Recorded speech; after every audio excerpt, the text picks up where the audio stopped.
Now, with the Andor series on the verge of release, I figured it was a good time to do something I've actually never done on this channel before, that being a review of Rogue One, which, to spoil it a bit, I feel is easily the best of the Star Wars movies made in the Disney era, and that also seems to be the, shall we say, least controversial among the fanbase.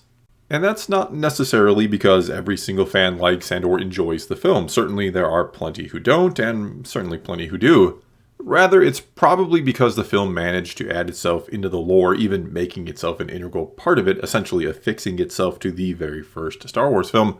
But it did it in a very non-intrusive way. It didn't alter any beloved characters or what we thought we knew about them or something else. Instead, it just added a story that mainly featured new characters, while also cleverly using old or well-known ones here and there, and doing it in a way that made sense for them.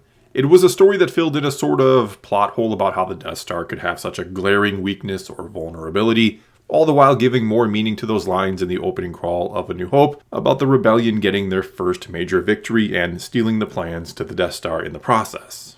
In other words, it all just fits in nicely and only enhances the story we already knew. And even if you don't like it for whatever reason, it's unlikely that reason is what it does to the lore, which tends to be what angers fans the most, when the lore or beloved characters get kind of tampered with in a way they don't really appreciate. And so usually complaints about Rogue One are more about the quality of the film itself in one regard or another, with the most common one I see being people don't like the characters, or should I say they find them uninteresting, or that they simply weren't explored and or fleshed out enough, that they don't care all that much about what happened to any of them, save maybe the droid K2SO.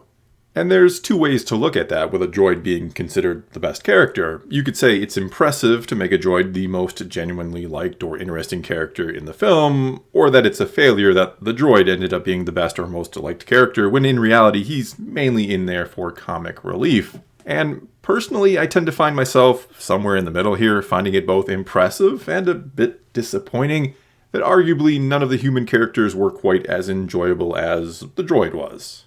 But that doesn't mean I think they were bad. In fact, it does feel like pretty much all of them have an interesting story that led them to this point in time, to the point we meet them at in the movie. I actually think they all have pretty decent or good characterization in general. They're all distinctly different from each other, and there is something going on with all of them in the film. They do each have their own type of small story arc in this film. I mean, you have Jyn Erso, who gave all to a cause she didn't initially care about or had been turned away from thanks to a broken relationship with Saw Gerrera, who was like a father figure to her. Then there's Cassian Andor, who seems to find himself again after being a little too consumed by the cause, willing to essentially murder an informant in cold blood at the start, but later on won't take the shot at Jyn's father. Then there's Bodhi Rook, and yeah, he's probably the weakest character out of the main crew, but we still know he wants to put right the wrongs of having served the Empire. There still is an attempt there to do something. Then there's Baze Malvis, who has his faith in the Force restored thanks in large part to the actions of his friend Chirrut Imwe, who, well, doesn't have much of an arc himself, but is a fairly interesting character nonetheless. He is a Force user who doesn't quite have what it takes to ever become a Jedi, but still does some cool and impressive things. In other words, yeah, there is a story with all of them, though just knowing what a character wants, what their motivations are, doesn't automatically make you care or endear them to you. That usually requires more of a personal connection with them, and with there being so many characters, none of them really do have the time to make that connection or stand out, even if I'd say part of the point of Rogue One is to be a story about a group of what you could call random or relatively normal people, all coming together to do the impossible. And that's not to say none of the characters have any moments, or that there's nothing interesting to them at all. The first scene with Cassian, for example, where, as just mentioned a moment ago, he kills an informant pretty much in cold blood, is rather shocking. It immediately challenges our perception of the rebels, and we realize that even though, yes, they are the good guys, they still have to get their hands dirty from time to time, that victory over the Empire is going to be messy and come with a cost. Which kind of leads into the theme going into the final battle, that these are all people who have done these things they aren't proud of and that are hard to live with for them, even if they did them for the right reasons, and especially if it ends up being all for naught, especially if the Empire ends up finishing the Death Star and tightening their grip on this galaxy, that they've done these terrible things to try and liberate, which is why they're all willing to give their lives and go on what is essentially a suicide mission. They're doing it with the hope that all of these horrible and terrible things they've done have meant something. I also then think the part where Jyn sees the message from her father just as the weapon he's been working on and is now warning her about is firing is very well done, despite only having that opening scene between her and her father to really back it up or give it weight. Though maybe it's because I read the book Catalyst before seeing the film, and that's a prequel that does a really good job of fleshing out the backstory of characters like Jyn's parents, for example, and Krennic and the relationship between the three. Another moment I liked was the ending with Jyn and Cassian, them embracing as they're about to be incinerated, and I think it's fitting and well done, which is strange to say about a scene where people get incinerated, especially the heroes, but I'm almost glad they didn't try to force a love story in there between them, that it was just this sort of mutual respect and understanding of each other in the bitter end, not some awkward kiss, not that Star Wars has ever gone for an awkward kiss before. All that said, another thing that was kind of disappointing about the characters is that they're all human, save K2 of course. There isn't an alien among them, which really highlights one of the failures of Disney Star Wars thus far, that it doesn't seem to like using aliens as actual characters and hasn't really made a good and intriguing alien main character thus far. And no, I don't count Grogu, which isn't to say I dislike him or think he's bad or anything like that. By and large, I think he's great, but he honestly isn't much of a character as he is an adorable plot device. Moving on, what I probably find the most impressive part of this movie is that it manages to feel like Star Wars and not feel like Star Wars at the same time. Now, what do I mean by that rather contradictory statement? Well, clearly there are a lot of characters, events, and other things used in this film that are as Star Wars as you can get, like Darth Vader and Death Stars, Star Destroyers, and so on. There's no doubt this visually is in the Star Wars galaxy. Yet there's a much different tone and feel to the movie when compared to all other Star Wars films. Less of a, I guess you could call it mystical or fantasy feeling, and more of a grounded one, thanks in large part to most of the main characters being regular, non-Force sensitive people, and that Vader's killing spree at the end of the film, which, yes, is awesome to behold, is essentially the only use of the Force we see, outside of him Force choking Krennic at one point, and sure, it's more subtle or less powerful uses of the Force. And I do know this is another reason why some don't like Rogue One. They don't like the different feel to it. They don't like that it sort of moves away from what Star Wars is generally considered, that being more of a classic tale of good versus evil. And I totally get and respect that opinion. I have no issue with someone who doesn't think this is what Star Wars should be. And I think what makes something Star Wars is a fun and interesting question that, yeah, I have addressed before a little bit. And I mean, is Star Wars any story set in that galaxy, or is it a certain type of story that makes it true Star Wars? And I think most people tend to lean towards the former, especially considering many other aspects of Star Wars have sort of spawned from that main Jedi versus Sith part of it, like the idea of bounty hunters and a big criminal underworld. And I certainly think this can be explored to help flesh out the whole universe, and in a more gritty and realistic way, just as long as those core ideas, that good versus evil central point, is never lost.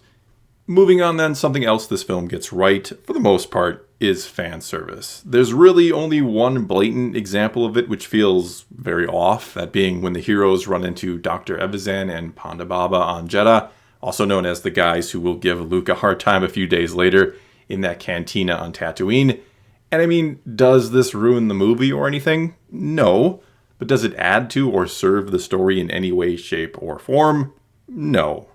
And I truly feel that's the key to fan service, or doing it right. It has to have a genuine and organic purpose for existing. It has to serve the story, not just the fans. It has to feel natural, because I certainly don't think it's intrinsically a bad thing by any stretch to have fan service, but it can't just be there for the sake of getting fans to point at the screen and say, look, that's the character I know from here or there.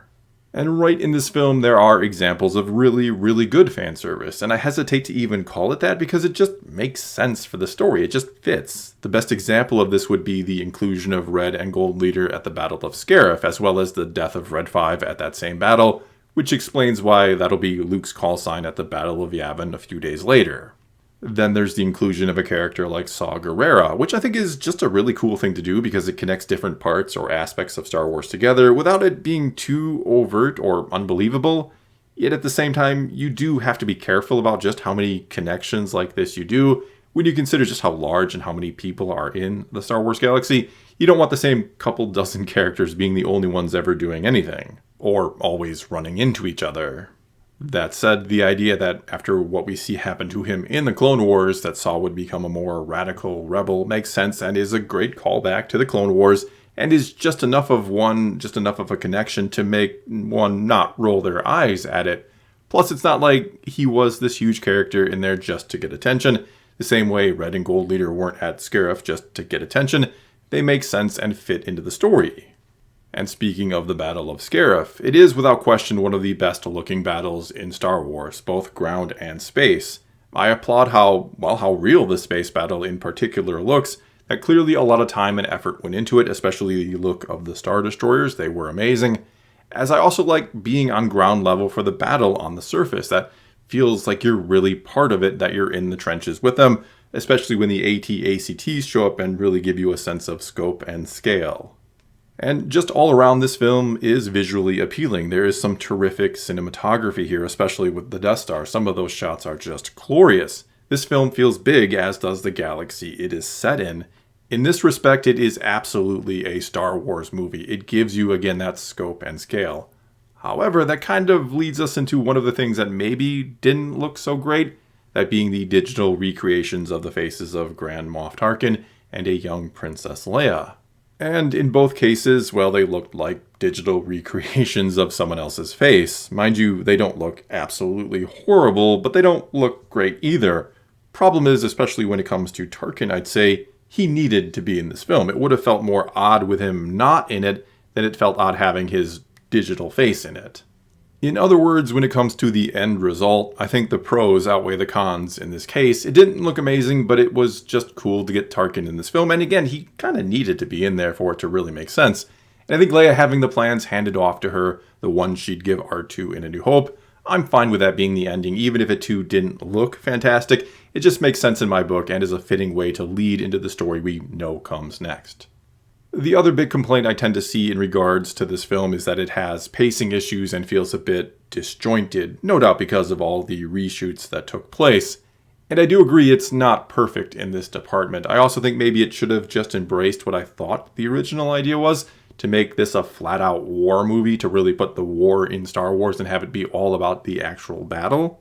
Instead, yeah, you do end up with a film where the front half feels like a somewhat weak effort to make us care about the characters that it's going to kill off in the back half, which leads to one of the more, I guess you could call it bold or even impressive decisions on the part of the filmmakers, and for Lucasfilm and Disney allowing it to happen, that being the decision to kill off virtually any and all of the new characters introduced in it. This especially made sense for the Rebels, or the Rogue One team. All of them dying does a really good job of explaining why none of them are seen elsewhere, why they don't show up in the original trilogy, which again is one of the things I appreciate about this movie, that it tries to be its own story, that it merely enhances the other movies, mainly A New Hope, that it doesn't recontextualize things, which again can be a big problem with the fans. And so in closing here, Rogue One is by no means a perfect film, but it's one of those films that gets far more right than it gets wrong, and the good outweighing the bad is enough to make it very enjoyable, at least in my opinion. It's also something completely different out of Star Wars, which I think was even more appreciated when it came out in the wake of The Force Awakens, which maybe tried a bit too hard to be Star Wars or was too much of a nostalgia trip. And though I can certainly understand people who don't like the tone or feel of this, or think Star Wars should always focus on its more fantasy elements or its core idea of good versus evil, I get it if that's you and what you think. I, however, think for the long-term health of the franchise or success of it, you do have to explore different avenues and different types of stories in this galaxy from time to time, without, of course, marring the well-known parts of it. And that's exactly what this film does. It again feels like Star Wars without feeling too much like Star Wars. Well, that's all I've got for you this time. Now it's your turn to tell me what you thought of Rogue One. Is it good? Is it bad? Was it a refreshing change up for the franchise and something you'd like to see more of going forward, or not? Do you think it should Star Wars always focus more on its fantasy elements? Whatever the case may be, leave your comments below, and let's talk some Star Wars. And until next time, thanks for watching.